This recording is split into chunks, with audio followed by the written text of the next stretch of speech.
Hello friends, आपका स्वागत है आईपीएल के हमारे इस विशेष शो में। आज जैसा कि आप जानते हैं, चेन्नई और राजस्थान के बीच में एक बहुत बड़ा मुकाबला चेन्नई के चिन्नास्वामी स्टेडियम में शाम 7:30 बजे खेला जाने वाला है। तो इस मैच से जुड़ी तमाम अहम बातें आज हम आपको बताएंगे। मैच का पिच रिपोर्ट भी आपको बताएंगे और दोनों टीमों के बीच में कौन से टॉप प्लेयर्स हैं, कौन से टॉप परफॉर्मर्स हैं, वो भी बताएंगे। वेदर कंडीशंस क्या है, पॉसिबल प्लेइंग 11 क्या है, वो सारी चीजें बताएंगे। और साथ ही साथ हम आपके लिए अपने सहयोगी दीपांशु के साथ मिलकर बनाएंगे फैंटेसी 11 टीम। इसके जरिए आप ना सिर्फ इनाम भी जीत सकते हैं, बल्कि ये टीम आपको बनाने में, जो आपके पसंदीदा 11 खिलाड़ी हैं, इन 22 खिलाड़ियों में उन्हें चुनने में भी आपको आसानी मिलेगी। तो दीपांशु मेरे साथ जुड़ गए हैं। दीपांशु, हाँ जी, हेलो। आज शाम को 7:30 बजे चेन्नई और राजस्थान के बीच में बड़ा रोमांचक मुकाबला होने जा रहा है। तो सबसे पहले शॉर्ट में आप बताएं, क्या कहेंगे दोनों टीमों को देखते हुए, दोनों टीम के परफॉर्मेंस को देखते हुए? दोनों के बीच में बहुत शानदार मुकाबला देखने को मिलेगा। ऊपर से चेन्नई के मैदान पे खेले जाने वाला है, तो चेन्नई का पलड़ा भारी भी लग रहा है। वहीं दोनों टीमों के मुकाबलों की बात करें तो अब तक दोनों टीमें 3-3 मुकाबले खेल चुकी हैं, जहां दोनों टीमों को 2-2 मुकाबलों में जीत मिली है और एक मुकाबलों में हार भी मिल चुकी है। तो ये देखना बड़ा दिलचस्प रहेगा कि आज का मुकाबला दोनों की टीमों के लिए तीसरी जीत के लिए रहेगा। बिल्कुल तीसरी जीत के लिए रहेगा। और सीएसके को अगर देखें ना दीपांशु, मुझे लग रहा है सीएसके को जो होम ग्राउंड में खेलने का फायदा यहाँ पर मिलेगा। और वैसे भी इस पिच पर, तो इस ग्राउंड पर तो सीएसके का रिकॉर्ड बहुत अच्छा है। इसके अलावा अगर हम इसके कॉन्टेक्स्ट में बात करें कि राजस्थान के खिलाफ सीएसके का अगर ओवरऑल परफॉर्मेंस अब तक क्या रहा है, ओवरऑल रिकॉर्ड क्या रहा है, वो भी सीएसके का ही बेहतर है। सीएसके ने अब तक 26 मुकाबले खेले हैं राजस्थान के खिलाफ, जिसमें कि वो 15 मुकाबलों में जीता है और राजस्थान सिर्फ 11 मुकाबलों में जीता है। हालांकि राजस्थान ने एक जख्म सीएसके को वो दिया है जो कभी भरा नहीं है। 2008 का फाइनल मुकाबला था, जिसमें राजस्थान रॉयल्स ने सीएसके को आईपीएल के फाइनल में हराकर खिताब भी जीता था। खैर, ये तो हो गई 15 साल पुरानी बात, लेकिन 15 मैचों में अभी भी सीएसके आगे चल रहा है। तो आगे बढ़ने से पहले हम लोग दीपांशु, जो हमारे जो जितने भी फ्रेंड्स हैं हमारे साथ, जो हमारे साथी जुड़े हुए हैं, जो कि क्रिकेट में बहुत ज्यादा दिलचस्पी लेते हैं, खासतौर से आईपीएल में, और आईपीएल को लेकर अपनी फैंटेसी 11 टीम भी बना रहे हैं, तो उन लोगों को आज ये बताना जरूरी है सबसे पहले कि टीम बनाने से पहले हमको असल में देखना क्या चाहिए। सबसे पहले जो बात देखी जाती है वो ये है कि किस वेन्यू पर हो रहा है, और जिस वेन्यू पर हो रहा है वहां पर पिच का ओवरऑल जो रिकॉर्ड है, ओवरऑल जो उसकी हिस्ट्री है, वो क्या है। अगर हम चिन्नास्वामी स्टेडियम की बात करें तो यहाँ पर सबसे पहले देखने वाली बात ये होगी कि यहाँ पर वेदर कंडीशंस कैसी है। तो वेदर कंडीशंस को लेकर फिलहाल नॉर्मल है, बारिश का कोई आसार नहीं, दूर दूर तक बारिश की बूंद भी नहीं गिरनी है। ठीक है दीपांशु, अब बात आती है पिच का मिजाज। पिच के मिजाज को हम देखें तो चेन्नई के पिच को पाटा पिच भी कहते हैं, और ये भी कहा जाता है कि ये बल्लेबाजों के लिए स्वर्ग है। ऐसे में यहाँ पर अभी जो पिछले जो मुकाबले हुए वो बहुत ही हाई स्कोरिंग हुए हैं, बहुत ज्यादा 200 के पार दोनों ही टीमों ने बनाए हैं। तो ऐसे में इस वाले मुकाबले को लेकर भी ये कहा जा सकता है, ये माना जा रहा है कि हाई स्कोरिंग मुकाबला होगा। अब बात ये देखने वाली है कि अगर हाई स्कोरिंग मुकाबला यहाँ पर होता है तो फिर गेंदबाज कौन से यहाँ पर काम आएंगे, स्पिनर्स कौन से काम आएंगे, किन स्पिनर्स को रखना चाहिए, किन पेस बॉलर को रखना चाहिए। वहीं दूसरी तरफ दीपांशु, जो देखने वाली बात यह है कि अगर बाय द वे मान लीजिए कि सीएसके का होम ग्राउंड में चिन्नास्वामी स्टेडियम में परफॉर्मेंस या रिपोर्ट कार्ड बहुत अच्छा है, तो आप राजस्थान रॉयल्स को भी कमजोर मत समझिए। अगर उसको बैटिंग पिच मिल गई, फिर आप मानकर चलिए वो बड़ा से बड़ा टारगेट चेस करने में उन्हें कोई दिक्कत नहीं होगी। और अभी जो चिन्नास्वामी यहाँ का जो पिच रिकॉर्ड है, वहां पर यह है कि जो भी टॉस जीतता है वो पहले फील्डिंग करना पसंद करता है, पहले बॉलिंग करना पसंद करता है, ताकि जो भी उसे टारगेट मिले 200, 210, 220, वो उसको चेस कर सके।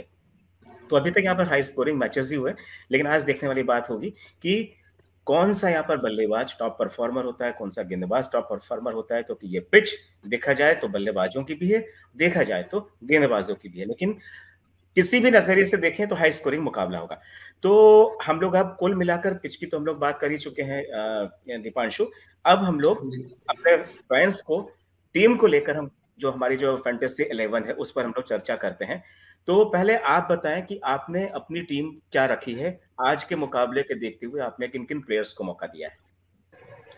मैंने अपनी टीम में ड्रीम 11 टीम में जोस बटलर को सबसे ओपनिंग के लिए जगह दी है। इसके अलावा ऋतुराज गायकवाड़, ठीक है, यशस्वी जायसवाल, संजू सैमसन, मोइन अली, रविंद्र जडेजा, अंबाती रायडू, मिचेल सेंटनर, युजवेंद्र चहल, रविचंद्रन अश्विन और ट्रेंट बोल्ट को भी आपने लिया है। यहाँ पर आपने तीन टॉप परफॉर्मर हैं जो मैं देख रहा हूँ सीएसके के, उनमें उनमें से एक मोइन अली भी हैं। आपने मोइन अली को क्यों पिक किया? मोइन अली को लेकर सस्पेंस था, जैसे लास्ट मैच में वो खेल नहीं पाए थे, तो इस बार हाँ अभी भी डाउट है कि वो खेलेंगे नहीं। अभी तक सोर्सेज आ रहे हैं कि फिट हो गए हैं, लेकिन अभी हाँ। 50-50 है। इस वजह से मैंने उनका डाउट में रखा नहीं नाम मैंने उनका। अच्छा, इस वजह से। और बाकी ये यजवेंद्र चहल को लेकर आपको क्या लगता है कि इस पिच पर जो कि हाई स्कोरिंग है, यहाँ पर यजवेंद्र चहल कुछ कमाल दिखा सकते हैं?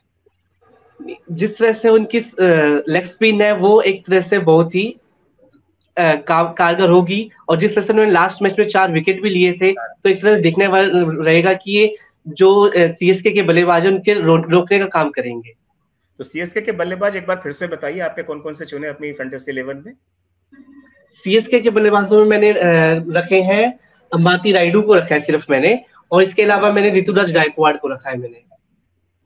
अंबाती रायडू और ऋतुराज गायकवाड़ को। ड्वेन कॉनवे पे आपने भरोसा नहीं जताया है, ठीक है? आपको लग रहा है कि Devon Conway four and four cricketers को रखना था, इस वजह से मैंने उनको नहीं रखा मैंने। ठीक है, चलिए, ये आपकी फैंटेसी 11 है। चलिए, अब मैं भी अपनी जो मेरी जो टीम है वो भी मैं भी शेयर कर लेता हूं यहाँ पर, ताकि फिर हम लोग फटाफट से जो फैंटेसी 11 है वो हम लोग अपनी बना सकें, है ना?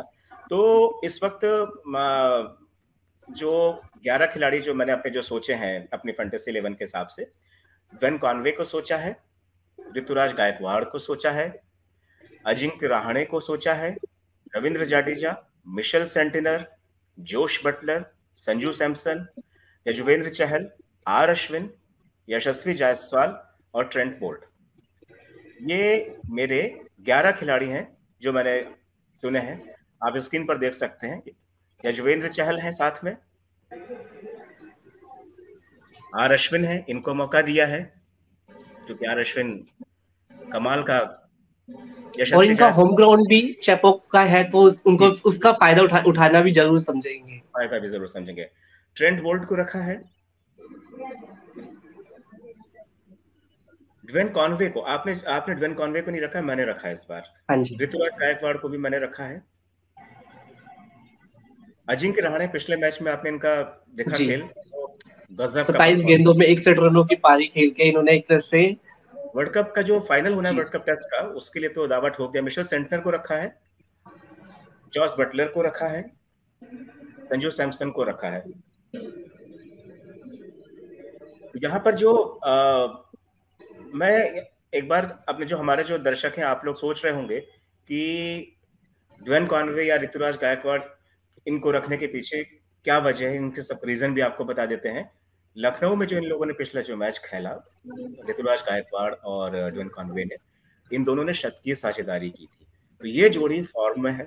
और इस वक्त ये जो पिच है ये इनके मिजाज के हिसाब से है, जैसा ये चाहते हैं, जैसे शॉट मारना चाहेंगे, छक्के चौके मारने के लिए ये पिच बनी हुई है, और उसमें ये दोनों मास्टर हैं। आईपीएल में तो इनका परफॉर्मेंस अलग ही है।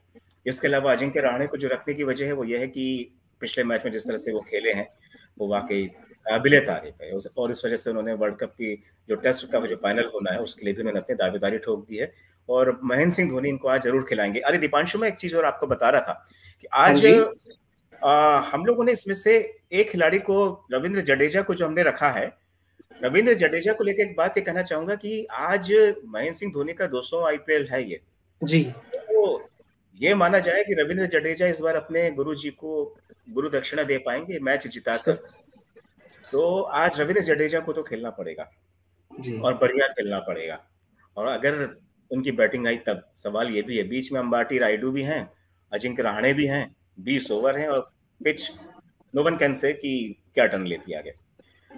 उसके अलावा हम बात करें मिशेल सेंटनर की, मिशेल सेंटनर को इसलिए भी लिया क्योंकि जो भारत में जो भी T20 सीरीज हुई थी तो ये न्यूजीलैंड टीम के कैप्टन भी थे और अच्छे घातक बल्लेबाज भी हैं, और बॉलिंग तो इनकी खैर कमाल की है। इनको आप न्यूजीलैंड का रविंद्र जडेजा इनको आप आसानी से कह सकते हो। तो अब बात करते हैं दीपांशु जोश बटलर की। जोश बटलर को आपने भी लिया, जोश बटलर को मैंने भी लिया। जोश बटलर वो है, इनके जोश को देखकर जो विरोधी अपना होश खो बैठते हैं वो है जोश बटलर। पिछले मैच में भी ताबड़तोड़ बैटिंग की, फॉर्म में चल ही रहे हैं, और तो इस पिच पे पता नहीं क्या करेंगे, ये रात में पता चलेगा। संजू सैमसन सदाबहार कप्तान है, विकेट कीपर भी हैं, अच्छी इनिंग खेलना चाहेंगे और चाहेंगे कि इस बार जो पिच मिली है उसका फायदा उठाएं, एक अच्छा स्कोर खड़ा करें ताकि उनका भी अपना खुद का इंडिविजुअल जो रिकॉर्ड है वो भी आगे बढ़े। यहाँ पर यशस्वी जायसवाल को मैंने फिर से मौका दिया है, मुझे लग रहा है कि यशस्वी जायसवाल वाकई बहुत टैलेंटेड है, इसमें कोई शक नहीं है। उस टैलेंट के अलावा जो एक नई चीज इनकी इस बार आईपीएल में दिखाई दे रही है, वो है इनका अटैकिंग जो स्टाइल है। इतना ज्यादा अटैकिंग स्टाइल, इतना आक्रामक अंदाज है कि दूसरे एंड पर जोश बटलर अगर खड़े रहते हैं तो वो भी चुप होते हैं, शांत रहते हैं। उनको लगता है कि भाई चल तू ही मार ले, तू ही मारते जा, मैं तो बस सिंगल्स ले लेके तुझे स्ट्राइक दे रहा हूँ, है कि नहीं? वो जी। देखा होगा आपने कैसा पिछले मैच में अब भी। तक के 3 मुकाबलों में दोनों बल्लेबाजों ने 2 मैचों में अर्धशतकीय की पारियां खेली हैं, दोनों दोनों खिलाड़ियों ने। बताओ, अर्धशतक की दोनों ने मिलकर। तो ये मतलब शुरुआत के 3-4 ओवर में ये डिसाइड कर देते हैं कि करना क्या है। और यशस्वी जायसवाल तो पहले गेंद से शुरू होने लग गए हैं आजकल। इनकी बैटिंग में कभी कभी मुझे सनत जयसूर्या दिखाई देने लगते हैं। सनत जयसूर्या भी पहले गेंद से, श्रीलंका के बैट्समैन थे, वो पहले गेंद से शुरू हो जाते थे। तो यशस्वी जायसवाल में मुझे उनका ही अंदाज दिखाई देता है। खैर, और ट्रेंट बोल्ट की बात करें तो ट्रेंट बोल्ट का रिकॉर्ड इस वक्त सबसे अच्छा चल रहा है। हर कोई अपनी फैंटेसी 11 में ट्रेंट बोल्ट को लेना चाहेगा, पिच चाहे कैसी भी क्यों ना हो, क्योंकि इनके लिए कहते हैं कि पहले ही ओवर में ये मैच का जो है ना रुख वो पलट देते हैं। अब इस पिच पर भी बोल्ट चल गए तो आप फिर देख लीजिएगा काफी कुछ चीजें यहाँ पर बदल जाएगी। तो अगर हम देखना चाहे तो चेन्नई की टीम के पास पेस बॉलर के रूप में कोई ऐसा खास दमदार गेंदबाज नहीं है जैसे राजस्थान के पास ट्रेंट बोल्ट है। बिल्कुल, दीपक चहर का तय है नहीं कि वो खेलेंगे कि नहीं खेलेंगे, पूरी तरह से डाइस है। तुषार देशपांडे हैं, हालांकि ड्वेन प्रेटोरियस को ये लोग खिला सकते हैं, जिसके कि चांसेस लग रहे हैं, अच्छे ऑलराउंडर हैं। बेन स्टोक्स भी इनके पास हैं, लेकिन बेन स्टोक्स काम नहीं आ पा रहे हैं। वो बेन स्टोक्स खेल ही नहीं पा रहे हैं, जबकि 2020 जिताने वाला भाई वर्ल्ड कप, और उसके अलावा वो भी जिताने वाले वनडे का वर्ल्ड कप जिताने वाले बेन स्टोक्स, पता नहीं उनका बल्ला खामोश है और गेंदे भी उनका कमाल नहीं कर पा रहे हैं। हालांकि फील्डिंग बड़ी अच्छी कर रहे हैं, कैच वैच तो वो बड़े जबरदस्त पकड़ रहे हैं। तो अब ये हो गई हैं सबकी अपनी अपनी टीमें। अब हम लोग फैंटेसी 11 के लिए जो हमारे दर्शक जुड़े हुए हैं, इनके लिए हम लोग टीम बनाना शुरू करते हैं। मेरा ये मानना है, चलिए आप सबसे पहले आप किसको लाइनअप में रखना चाहेंगे, उसके बाद फिर हम लोग तय करेंगे कि कैप्टन कौन होगा। हम लोग पहले ओपनर, उसके बाद फिर मिडिल ऑर्डर के बैट्समैन, ऑलराउंडर, फिर स्पिनर्स और तेज गेंदबाज, ऐसे हम 11 खिलाड़ियों का चयन करते हैं। ठीक है, पहले सबसे पहले आप किसको जोड़ना चाहेंगे? सबसे पहले मैं जोश बटलर से शुरुआत करना चाहूंगा मैं। जी ठीक है, जोश बटलर, आई एग्री। हाँ जी, उसके बाद मैं ऋतुराज गायकवाड़, मतलब दोनों की जो कॉम्बिनेशन है, जोड़ी है, उसको मैं कंटिन्यू रखना चाहूंगा मैं। जी ठीक है, जोश बटलर, ऋतुराज गायकवाड़, ठीक है, 2 खिलाड़ी हो गए। यशस्वी जायसवाल, यशस्वी जायसवाल, ठीक है, टैलेंट के हिसाब से, ठीक है। हाँ जी, फिर इसके बाद मिडल ऑर्डर शुरू हो जाएगा। संजू सैमसन, ठीक है, रविंद्र जडेजा। तो आप सीएसके से सीधे रविंद्र जडेजा पे आ रहे हैं, अंबाटी और अजिंक्य रहाणे को आप नहीं ले रहे? नहीं, इसके बाद अजिंक्य रहाणे आएंगे, इसके बाद जडेजा के बाद, क्योंकि रविंद्र जडेजा कभी का हिटर्स लंबे हिट मारने में भी बहुत सफल रहे हैं। ठीक है, ठीक है, रविंद्र जडेजा के बाद आपने अजिंक्य रहाणे साहब को ले लिया, ठीक है। हाँ जी, और अगर मोइन अली खेलते हैं तो मोइन अली को भी जगह दी जा सकती है 7वें नंबर पे, ठीक है। अजिंक्य रहाणे, अजिंक्य रहाणे हो गए।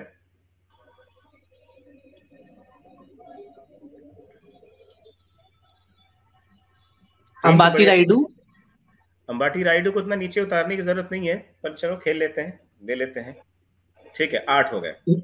हाँ जी, अब Mitchell Santner as a spinner, 9 हो गए। ये तो ऐसा लग रहा है, बाकी 2 यजुवेंद्र चहल और ट्रेंट बोल्ट, ठीक है। ये बहुत बढ़िया आपने टीम बनाई है, ये एकदम बैलेंस टीम है। वैसे एक बार आप थोड़ा सा देख के बताइए कि किस टीम से आपने कितने खिलाड़ी लिए हैं? सीएसके से कितने लिए और राजस्थान से मैंने ज्यादा लिए हैं, क्योंकि राजस्थान के जो प्लेयर्स हैं, इम्पैक्ट प्लेयर्स ज्यादा लगे हैं मुझे सीएसके के मुकाबले। सीएसके के पास एडवांटेज सिर्फ होम ग्राउंड का ज्यादा है। हाँ, इस वजह से आपने राजस्थान के इम्पैक्ट प्लेयर्स ज्यादा लिए हैं। ठीक है, बिल्कुल ठीक करें आप, क्योंकि जिस तरीके के पिच है और राजस्थान चेस करने में भी महारत हासिल किए हुए है, और पहले बल्लेबाजी करेगा तो बड़ा स्कोर खड़ा करने में भी आगे है।